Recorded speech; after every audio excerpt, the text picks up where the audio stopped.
কিন্তু শুভেন্দু অধিকারী একটা জিনিস সফলভাবে করেছে, শুভেন্দু একটা এনআরসি করতে পেরেছে পশ্চিমবঙ্গে। আপনি হয়তো অবাক হয়ে যাচ্ছেন আমি কেন এই কথা বলছি। হ্যাঁ, শুভেন্দু অধিকারী একটা এনআরসি পশ্চিমবঙ্গে করেছে। সেই এনআরসিটির লোকটার বলি পাঠা যিনি হয়েছেন তার নাম দিলীপ ঘোষ। এ রাজ্যের বুকে যতদিন মমতাদির সরকার থাকবে, যতদিন অভিষেক ব্যানার্জি মমতা ব্যানার্জির যুগলবন্দি এ রাজ্যের ক্ষমতায় থাকবে, ততদিন পর্যন্ত এ রাজ্যের বুকে এনআরসি হবে না। বাজারে যদি মমতা ব্যানার্জির মতো মানুষ জননেত্রীকে সামনে পাওয়া যায়, মানুষ ওই বস্তা পচা আলু, পচে যাওয়া পেঁয়াজ, শুভেন্দু অধিকারী, নষ্ট হয়ে যাওয়া টমেটো, সুকান্ত মজুমদার এদের দিকে চাইবে না, ফিরেও তাকাবে না। সেটাই হচ্ছে মমতা ব্যানার্জিকে নকল করে এ রাজ্যের বিরোধীদের বা বাকিদের যারা মমতা ব্যানার্জির বিরোধী তাদেরকে বেঁচে থাকতে হয় রাজনৈতিকভাবে। সন্দেশখালীর রেখা পাত্র নামকরা বিখ্যাত বিজেপি নেত্রী, সেই রেখা পাত্রের গুরু সুজয় মণ্ডল, সেই সুজয় মণ্ডলের এইবার তৃণমূলে যোগদান, বলা যায় মোড় ঘোরানো একটা দিক। কিন্তু সেই সুজয় মণ্ডলের যোগদান নিয়ে শুভেন্দু অধিকারী বললেন চাপে পড়ে সুজয় মণ্ডল তৃণমূল দলে যোগদান করেছেন। তার সঙ্গে আরো একটি কথা বললেন যে সুজয় মণ্ডল তাকে মেসেজ করে, ব্যক্তিগত মেসেজ করে শুভেন্দু অধিকারীকে সমস্ত কথা জানিয়েছেন, কিন্তু যেহেতু ব্যক্তিগত তাই শুভেন্দু অধিকারী সেটা ফাঁস করতে চান না। কি বলবেন?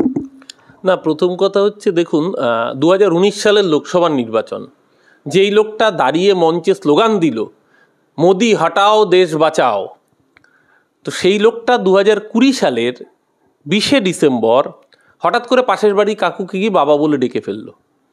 তো যে 1 বছর আগে মোদি হটাও দেশ বাঁচাও স্লোগান দিয়েছে, 1 বছর 4 মাস 5 মাস যেতে না যেতে যখন তার এই ভোলবদল হয়, তাহলে যদি কোট আনকোট সুজয় মণ্ডল নামক ব্যক্তির ক্ষেত্রে শুভেন্দু অধিকারীর যুক্তিটাকে মেনে নিতে হয়, তাহলে সেদিনকে ভোলবদলের পেছনে শুভেন্দু অধিকারীর যুক্তিটা কি দাঁড়াচ্ছে? ওনার দেওয়া যুক্তি অনুযায়ী দাঁড়াচ্ছে, উনি যেহেতু নারদায় দেখা গিয়েছিল খবরের কাগজে মুড়িয়ে টাকা নিতে, তার বিরুদ্ধে ইডির তদন্ত চলছিল, তার বিরুদ্ধে পার্লামেন্টারি এথিক্স কমিটি তার তদন্ত করার কথা, সেই জায়গায় দাঁড়িয়ে সেই তদন্ত যাতে ধামাচাপা পড়ে, তার জন্য যাতে প্রেশারাইজ হয়ে গিয়ে শুভেন্দু অধিকারী সেদিনকে নরেন্দ্র মোদী অমিত শাহের পায়ে আত্মসমর্পণ করেছিলেন। শুভেন্দুর আজকের তত্ত্ব যদি মেনে নিতে হয়, তাহলে সেদিনকার শুভেন্দুর তত্ত্ব অনুযায়ী সেদিনকে শুভেন্দু অধিকারী আসলে নরেন্দ্র মোদী এবং অমিত শাহ এবং ইডি সিবিআই এর ব্ল্যাকমেলের চাপে বিজেপিতে যোগদান করেছিলেন, ঠিক যেভাবে আসামের বর্তমান মুখ্যমন্ত্রী হেমন্ত বিশ্ব শর্মা যোগদান করেছেন, যেভাবে নারায়ণ রানে থেকে অজিত পাওয়ার সারা ভারতবর্ষের একাধিক রাজ্যের বিরোধী নেতা নেত্রীদের টার্গেট করে জয়েন করানো হয়েছে। সবাই তার মানে চাপের মুখে জয়েন করেছেন, যদি আজকে সুজয় মণ্ডলের তত্ত্ব সত্যি বলেও মেনে নিতে হয়। আসলে সুজয় মণ্ডল কখন জয়েন করেছেন? সুজয় মণ্ডল দেখলেন যে শুভেন্দু অধিকারী তাদেরকে সামনে রেখে একটা মিথ্যা প্রোপাগান্ডা চালিয়েছিল। শুধু তাই নয়, বাংলার মায়েদের ইজ্জতকে 1200 টাকা 2000 টাকার বিনিময়ে দেশের বাজারে বেআব্রু করে বিক্রি করে দিয়েছিল সন্দেশখালীতে মিথ্যে ধর্ষণের গল্প সাজিয়ে। বিজেপির মণ্ডল সভাপতি গঙ্গাধর কয়াল বলেছিলেন রেপই হয় নাই, তাকে রেপে কনভার্ট করে দিয়েছে। পরবর্তীকালে স্টিং ভিডিওতে সারা ভারতবর্ষের মানুষ সেই জিনিস দেখেছে। কিন্তু এটা করে ওরা যেটা চেয়েছিল, মমতা ব্যানার্জির যে মহিলা ভোট, যেটা একচেটিয়া মমতা ব্যানার্জি পায়, তার কারণ মমতা ব্যানার্জির জনমুখী প্রকল্প, সেই মহিলা ভোট ব্যাংকে থাবা বসাতে, সেই উদ্দেশ্য যখন স্যাটিসফাইড হয়নি, তাই খুব স্বাভাবিকভাবেই মুখ থুবড়ে পড়েছিল বিজেপি। ওই বসিরহাটের বুকে গোহারা হেরেছে বিজেপি, ভয়ঙ্করভাবে হেরেছে। 18টা লোকসভা আসনে জেতা বিজেপিকে 12তে নামিয়ে দিয়েছিল বাংলার মানুষ। সেই জায়গায় মানুষের মোহভঙ্গ হয়েছে বিজেপির প্রতি, মমতা বন্দ্যোপাধ্যায় অভিষেক বন্দ্যোপাধ্যায়ের প্রতি মানুষের আস্থা অটুট।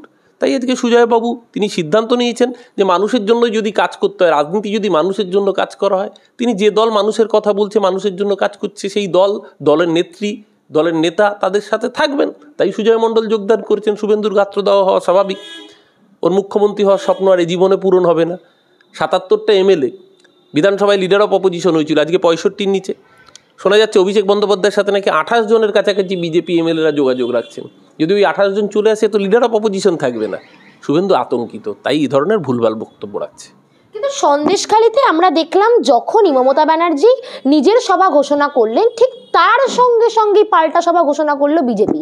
কিন্তু সেই বিজেপি পুলিশের অনুমতি পেল না। অনুমতি না পাওয়া সত্ত্বেও সন্দেশখালীতে সভা করলেন শুভেন্দু অধিকারী, এবং সেই সন্দেশখালী সভা থেকে তিনি হুঙ্কার দিচ্ছেন যে রাজ্যের সব থেকে বড় দুষ্টু ব্যক্তি যদি কেউ হয়, আমি একদম কোট আনকোট যাচ্ছি, দুষ্টু ব্যক্তি যদি কেউ হয় তাহলে সেটা একমাত্র মমতা ব্যানার্জি। না, আসলে কি হচ্ছে, ওই একটা প্রবাদ আছে, সেটাকে একটু চেঞ্জ করে নিয়ে বলতে ইচ্ছে করছে, what Mamata Banerjee things today, rest of the entire opposition things tomorrow. Mamata ব্যানার্জিকে নকল করে এ রাজ্যের বিরোধীদের বা বাকিদের যারা মমতা ব্যানার্জির বিরোধী তাদেরকে বেঁচে থাকতে হয় রাজনৈতিকভাবে। দেখুন, মমতাদি 30 তারিখে সভা করেছে, শুভেন্দুকে মমতাদিকে নকল করে 31 তারিখে মিটিং করতে হয়। মমতাদির 21শে জুলাই নকল করে শুভেন্দুদের ওই দিনই কর্মসূচি করতে হয়। মমতা ব্যানার্জির উৎসবের কার্নিভাল, পুজোর কার্নিভালকে নকল করে দ্রোহের কার্নিভাল করতে হয়। মমতা ব্যানার্জি ক্রিসমাসে সারা রাজ্যকে সাজিয়ে তুলেছেন, সেটা নকল করে ধর্মতলায় অবস্থানে বসতে হয়। অর্থাৎ বিরোধীদের পুরো আঙ্গিকটাই বেঁচে আছে মমতাদিকে অনুকরণ এবং অনুসরণ করার মধ্য দিয়ে। তো বাজারে যখন অরিজিনাল প্রোডাক্ট আছে, লোকে নকল প্রোডাক্ট কিনবে কেন? বাজারে যখন অরিজিনাল প্রোডাক্ট অ্যাভেলেবেল তখন লোকে জালি নকলের দিকে যাবে কেন?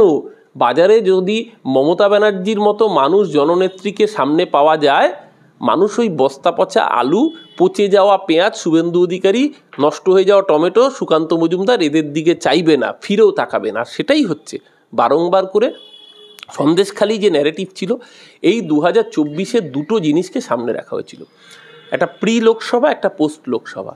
প্রি লোকসভা রাখা হয়েছিল সন্দেশখালি মহিলা ভোট ব্যাংককে টার্গেট করার জন্য, এবং বারবার করে দেখবেন বাংলায় মেয়েদের ইমোশন, মেয়েদের সেন্টিমেন্টকে হার্ট করার চেষ্টা করা হচ্ছে পলিটিক্যাল উদ্দেশ্য স্যাটিসফাই করার জন্য। কেন বলছি প্রি ইলেকশন ছিল সন্দেশখালি, পরবর্তীকালে স্টিং ভিডিও ধরা পড়ে গিয়েছে যে পুরোটাই একটা মিথ্যে ষড়যন্ত্র ছিল। আর পোস্ট লোকসভা ইলেকশন ছিল আরজিকর। আরজিকরের ঘটনা দুঃখজনক, নিন্দাদায়ক। আরজিকরে যে বর্বর ঘটনা হয়েছে তার দৃষ্টান্তমূলক শাস্তি সবাই চায়, কিন্তু আরজিকরের ঘটনাকে সামনে রেখে গোটা মমতাদির সরকার তৃণমূল কংগ্রেসকে যে বদনাম করার, কালিমালিপ্ত করার একটা মানে নোংরা প্রয়াস করা হয়েছিল, সেই প্রয়াসটা কিন্তু মানুষের সামনে একের পর এক ঘটনায় আস্তে আস্তে সামনে পরিষ্কার হয়ে যাচ্ছে। সেমিনার হল ভাঙার তথ্য মিথ্যে কথা বলা হয়েছিল, পোস্টমর্টেম রিপোর্টে অসঙ্গতি মিথ্যে কথা বলা হয়েছিল, নির্যাতিতার বাবা মাকে সামনে রেখে এক শ্রেণীর ডাক্তারদের কাজে লাগিয়ে মিথ্যে কথার বেসাতি তৈরি করা হয়েছিল, সমস্ত আস্তে আস্তে ধরা পড়েছে। সিবিআইকে যারা চেয়েছিল তারা এখন সিবিআইয়ের বিরুদ্ধে কথা বলছে। মমতাদি প্রথম দিন থেকেই জানতেন যে যেই ঘটনা ঘটেছে সেই ঘটনার পেছনে যে বা যারাই অপরাধী তাদেরকে কলকাতা পুলিশ রেয়াত করবে না। তাতেও যদি কারোর মনে সন্দেহ থেকে থাকে, মমতাদি সেই জন্য বলেছিলেন যে যদি প্রয়োজন পড়ে সিবিআই তদন্তেও আমাদের কোনো আপত্তি নেই। কলকাতা পুলিশ যাকে 24 ঘন্টায় গ্রেপ্তার করেছে, মমতা ব্যানার্জির পুলিশ যাকে 24 ঘন্টায় গ্রেপ্তার করেছে, সিবিআইয়ের 58 দিন সময় লাগলো সমস্ত তথ্য প্রমাণ মেনটেন করে, biometric, DNA mapping, digital evidence সমস্ত কিছু কোর্টে প্রডিউস করে তাকেই গ্রেপ্তার দেখাতে হয়েছে, কারণ খুন এবং ধর্ষণ করেছে সঞ্জয় রায়। অ্যান্ড সঞ্জয় রায় যদি খুন আর ধর্ষক প্রমাণ হয়ে যায়, তাহলে যারা এই পলিটিক্যাল ন্যারেটিভটা তৈরি করেছিল তাদের রাজনৈতিক অভিসন্ধিগুলো ফাঁস হয়ে যাবে। তাই জন্য খুনি সঞ্জয় রায়, ধর্ষক সঞ্জয় রায়কে খুনি এবং ধর্ষক মানতে এদের এত গাত্রদাহ। এরা নিজেদের রাজনৈতিক দাবার বোরে করেছিল এই আরজিকরের আন্দোলনকে, যে মেয়েটি নির্যাতিতা সে আমাদের ঘরের বোন, আমরা চাই দোষীদের চূড়ান্ত দৃষ্টান্তমূলক শাস্তি হোক। কিন্তু সেটাকে সামনে রেখে যারা নিজেদের পলিটিক্যাল ন্যারেটিভ স্যাটিসফাই করার চেষ্টা করেছিল, তারা সিপিএম, তারা বিজেপি, তারা এই ডাক্তারবাবুদের এক শ্রেণীর একটা অংশ, সব ডাক্তারবাবু খারাপ নন, কিন্তু একটা অংশ যাদের পলিটিক্যাল এজেন্ডা ছিল রাজ্যকে মেলাইন করে, আসলে তারা এই রাজ্যে একটা বাংলাদেশ তৈরি করতে চেয়েছিল। ওই জন্য শুভেন্দু যখন দফা 1 করেছিল, ওই একটা শিয়াল হুক্কা করেছিল, বাকি শিয়ালগুলো হুয়া হুয়া করেছিল। একটা বাম হুক্কা করেছে, রামগুলো হুয়া করেছে, বা উল্টোটা। তো সামগ্রিকভাবে দুটো ঘটনা মানুষের সামনে আই ওপেনার, যে কিভাবে ক্রমাগত মিথ্যার বেসাতি করে রাজ্য সরকারকে ডিস্টেবিলাইজ করার চেষ্টা হয়েছিল। বাংলার মানুষ সেই ফাঁদে পা দেননি। প্রথমে 4-0, পরের উপনির্বাচনে 6-0 করে মানুষ বুঝিয়ে দিয়েছেন মানুষের আশা ভরসা মমতা ব্যানার্জির সাথেই ছিল। অভিষেক ব্যানার্জি, মমতা ব্যানার্জি যুগলবন্দির পাশেই বাংলার মানুষ রয়েছে। শুভেন্দু অধিকারী সম্প্রতি টুইট করলেন যে রাজ্যে এক্ষুনি একদম অবিলম্বে, যেটাকে বলে অবিলম্বে এনআরসি প্রয়োগ করতে হবে। বেলডাঙ্গার ঘটনা তো আমরা দেখলাম, তারপরেও এমন উক্তি। দেখুন, একটা কবিতা আছে বাংলায়, যখনই জনতা চায় বস্ত্র খাদ্য, সীমান্তে বেঁধে হয়েছে যুদ্ধেরও বাদ্য। তো সীমান্তে এখন যুদ্ধের বাদ্য অনেক রকমভাবে বাজে। কোনো যুদ্ধের নাম হচ্ছে নাগরিকত্ব আইন, মানে মানুষকে ভয় দেখো তোমার নাগরিকত্ব কেড়ে নেওয়া হবে। আর যে মানুষের ভোটে তুমি সাংসদ, প্রধানমন্ত্রী, স্বরাষ্ট্রমন্ত্রী, বিধায়ক, তুমি তার ভোটাধিকার কেড়ে নেওয়া করছো, মানুষ মেনে নেবে। যার বৈধ আধার কার্ড আছে, ভোটার কার্ড আছে, প্যান কার্ড আছে, পাসপোর্ট আছে, ড্রাইভিং লাইসেন্স আছে, তাকে নাগরিকত্বের প্রমাণ দিতে হবে। এ রাজ্যের বুকে যতদিন মমতাদির সরকার থাকবে, যতদিন অভিষেক ব্যানার্জি, মমতা ব্যানার্জির যুগলবন্দি এ রাজ্যের ক্ষমতায় থাকবে, ততদিন পর্যন্ত এ রাজ্যের বুকে এনআরসি হবে না। কিন্তু হ্যাঁ, শুভেন্দুকে তাহলে আগে জিজ্ঞাসা করতে হবে যে এনআরসির কথা বলেও বড় বড় টুইট করেছে, ওই এনআরসিটা শুরু যদি করতে চায় তাহলে কোথা থেকে শুরু হবে? এ রাজ্যের বুকে প্রাক্তন সাংসদ শুধু না, প্রাক্তন ওই স্বরাষ্ট্র দপ্তরেরই প্রতিমন্ত্রী, হাফ প্যান্ট হলেও মন্ত্রী তো। প্রাক্তন মন্ত্রী, প্রাক্তন সাংসদ নিশীথ প্রামাণিক, তার বাড়ি কোথায়, জন্মস্থান কোথায়? কিংবা ওদের প্রাক্তন মুখ্যমন্ত্রী ত্রিপুরার বিপ্লব দেবের, তার বাড়ি থেকে কি এনআরসিটা শুরু হবে, নাকি না লালকৃষ্ণ আদবানি, যার জন্ম সাবেক পাকিস্তানে? আদবানিজি অসুস্থ, তার সুস্থতা কামনা করি, আরোগ্য কামনা করি। এনআরসিটা শুরু হবে কোত্থেকে? নাকি শুভেন্দু অধিকারী একটা জায়গায় সফল? আপনি বলতে পারেন শুভেন্দু সব জায়গায় ব্যর্থ, অপদার্থ শুভেন্দু দায়িত্ব নিয়ে বিজেপিকে 18 থেকে 12 করেছে, ওর হাতে চললে বিজেপি আগামী দিন শূন্য হবে, সিপিএমে পরিণত হবে। কিন্তু শুভেন্দু অধিকারী একটা জিনিস সফলভাবে করেছে, শুভেন্দু একটা এনআরসি করতে পেরেছে পশ্চিমবঙ্গে। আপনি হয়তো অবাক হয়ে যাচ্ছেন আমি কেন এই কথা বলছি। হ্যাঁ, শুভেন্দু অধিকারী একটা এনআরসি পশ্চিমবঙ্গে করেছে। সেই এনআরসিটির লোকটার বলি পাঠা যিনি হয়েছেন তার নাম দিলীপ ঘোষ, যাকে মেদিনীপুর থেকে এনআরসি করে ও বর্ধমান দুর্গাপুরে পাঠিয়ে দিয়েছিল। নিজের সিটটা জেতা সিট, দায়িত্ব নিয়ে মেদিনীপুরও হারিয়েছে, বর্ধমান দুর্গাপুর দুটোই বিজেপির জেতা সিট ছিল, দুটোই হারিয়েছে শুভেন্দু। এনআরসির মানে ও ইলেকশনের টিকিটে এনআরসি করেছিল শুভেন্দু অধিকারী যাতে দিলীপ ঘোষ হারে। দিলীপ ঘোষও হেরেছে, মাঝখান থেকে মেদিনীপুরটা জেতা সিট বিজেপির, সেটাও হাতছাড়া হয়েছে। আমরা খুশি শুভেন্দুর এই ধরনের আত্মঘাতী কালিদাসী রাজনীতির জন্য, আমরা খুশি। আমাদের আসন সংখ্যা বেড়েছে এবং আমরা চাইব শুভেন্দুর মতো এইরকম লক্ষ্মী প্যাঁচা আমাদের জন্য ও যত বিজেপির নেতৃত্বে থাকে তত আমাদের জন্য লাভদায়ক, তত আমাদের জন্য মঙ্গলকর।